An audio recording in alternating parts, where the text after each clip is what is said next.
So let's go ahead and do a breakdown analysis of a narrative report. And remember, the narrative report is the single most important document that you're going to create in personal injury.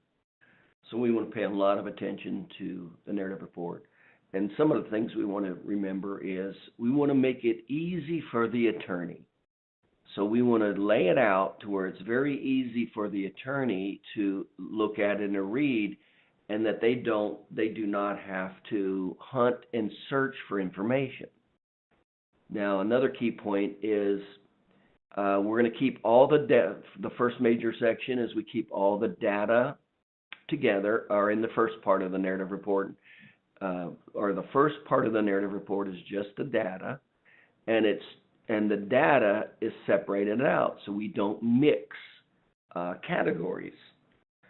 Also, we will only list the positive findings on the initial examination and the examination at MMI.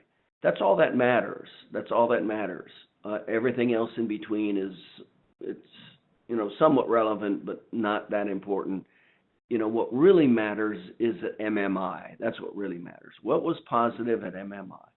But we want to show what was initially positive, the date that it was initially what was positive, the date that it was what was positive at MMI, and then everything else in that category goes into an addendum.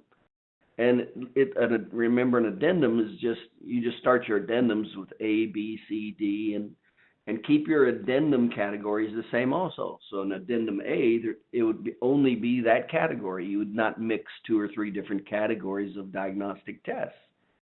And it's literally copies. So there's no structure to the addendum per se besides, have a front sheet that says addendum and then have the copies of that data, of that particular category. That's it. That's how simple the addendums are.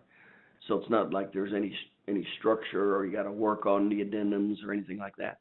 The effort goes into pulling out the relevant information and putting it into the narrative report. That's where the effort goes.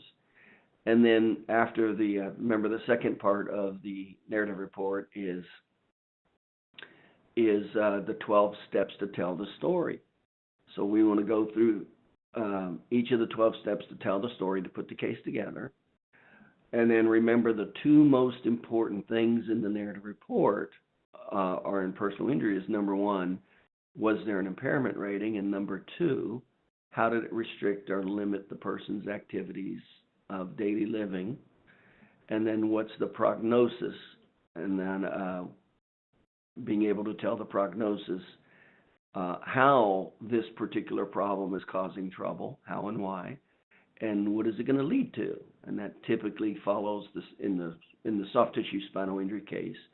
That typically follows the stages of spinal degeneration.